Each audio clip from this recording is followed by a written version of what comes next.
Afternoon, folks. Welcome back to Fat Cat Collections. Today I got another Thomas Earnshaw watch for you, and this one is called the Martin. Check it out. So Thomas Earnshaw is a watch brand under the Dartmouth branding, just like brands like Nubeo, RGMT, who else they got? Ballast.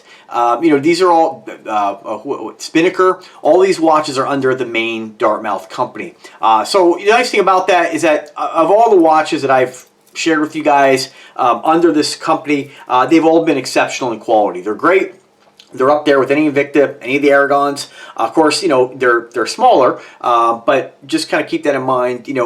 Again, this is another example of amazing watches for an amazing price. So again, today we have the reference number, it's the model number, ES8172-44. Again, I'll put the link in the description. You can read more about it and check out some close-ups. During the video, I'll pop some pictures up here so you can, take a couple of looks at it during the video. And let's talk about this one. So this is another automatic watch by Earnshaw. Earnshaw kind of reminds me a little bit of the Sterling company, where a lot of their watches are automatics. Although, I think the quality on the Earnshaw watches, at least the ones that I've had in my hands, just feel a little bit better than the Sterling watches. Again, I like the Sterling watches. I have many, but they just feel a little more robust and a little bit, I don't want to say better made, but just, again, I don't have a lot of these Sterlings on Bracelet, but of the, one of the ones I do have, several on strap, I don't know, they just feel a little more on par with like your pro divers, So, and again, this one here, very simple, very clean. I chose this one just because of the color of the bezel and, of course, the rose gold accents. And I'm not a huge, I don't have a lot of rose gold, but sometimes I want a little touch of rose gold, and I think this kind of gives it to me. So, so what they say about this one here is it says here, as far as this company and their inspiration, I don't believe each watch is inspired by like something in the sea or space, but they do give a little tiny write-up. So very small. It says elegant, poised, but built to endure this classic nautically, my eyes are blurring up at me. Nautically timepiece. I don't know why it says classic. This classic nautically timepiece is infused with the right amount of 19th century timekeeping for a tribute that has timeless in style and appeal. I think there's a little bit of a grammatical error on there, but yeah. So just basically, in my opinion, just a nonsense, write-up about it. What's most important with this watch is, what do you get, right?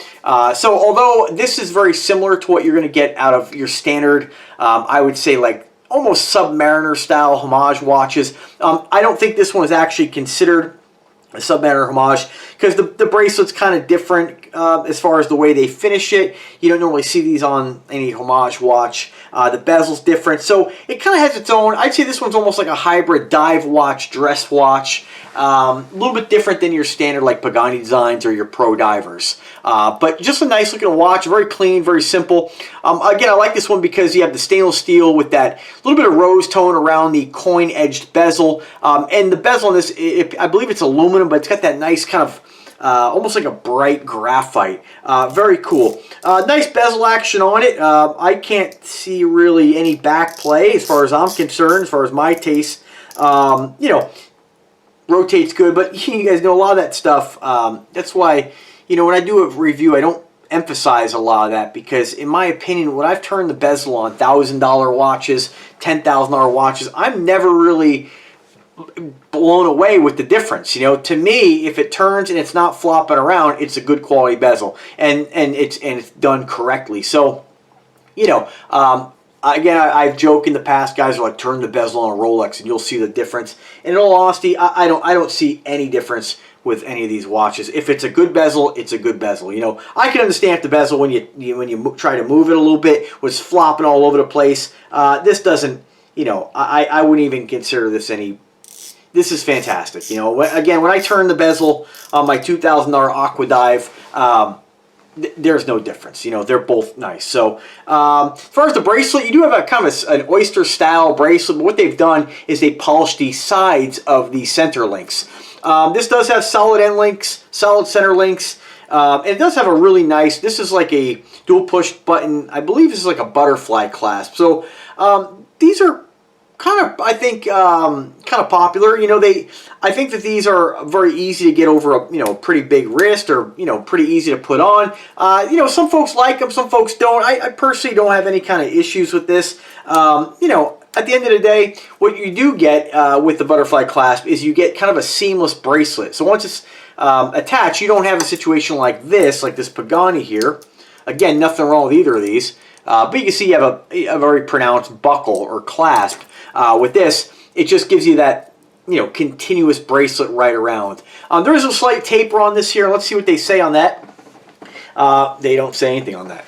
So, unfortunately, the Earnshaw site doesn't have tons of information. They don't have the crystal listed. I'm going to guess and state that this is more of like a mineral glass crystal. It is a mechanical automatic 3 hands with date, but they don't have anything listed on there. I don't know if this is a Miota. I don't know if it's a Citizen. I don't know if this is a like a Seagull. I'm going to take a guess and say this may be a Seagull, but I'm just not 100% sure. But nice looking watch, very clean. But here's the thing, you know, again with the Earnshaw branding, you're going to have prices all over the place. This one here is listed at $600, and it looks like it's not available right now. So, you know, if I could find it on Ashford or any other site or eBay or Amazon, I'll put a link in the description to where you can pick this up. But, you know, it's a clean, simple watch. Does this one really call to me like some of the other ones? No, but, you know, it's clean, right? And I think what kind of sets this one apart a little bit is you have a 15 millimeter case thickness, right?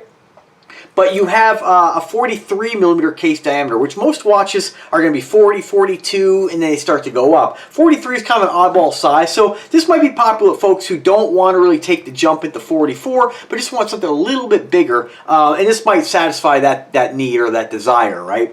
Again, 316 stainless steel, great construction. That's what my number 2 checkbox. Number 1, do I like the way it looks? Absolutely. You know, it's a good looking watch. Nobody's going to look at this and say, oh, it's terrible. It's a nice looking watch. You have kind of like a star, almost like a starburst sort of aluminum pattern on the face. It's got kind of like an earthy, almost like a brown. It blends well with the rose gold. It's a nice looking watch, right? No screw down case, no screw down crown. Does have a screw down case back. 20 millimeter band width.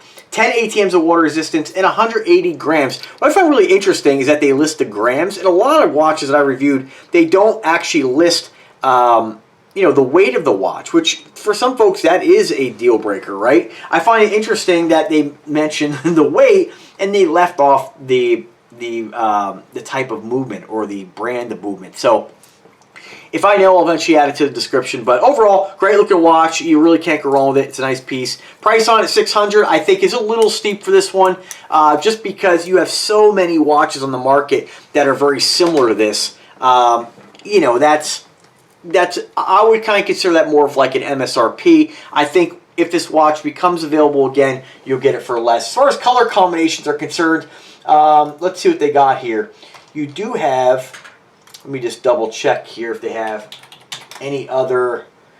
They had 3 different variations. They have the black, the verde they call it, which is the green, and then the Prussian gray, this one. The black is the cheapest at $580, but it looks like none of these are in stock. So, you know, a lot of times when I get sent the watch, you know, I have it, and then sometimes it takes me a little bit to do the video because I am always reviewing these watches, and so it might have sold out, but like I said, if it is available anywhere, whether it be eBay, Amazon, you know, their website, or through Ashford, I will share it with you guys. But I didn't size this one yet, so just kind of keep that in mind. I'm just going to kind of hold it on today. I wanted to kind of crack this one out here, and I didn't, you know, I didn't get a chance to size it. But I have a 7-inch wrist. Again, this is what it looks like on a guy my size, my height, and my weight. I weigh about 182 pounds, 7-inch wrist, and 5 foot 8 inches tall.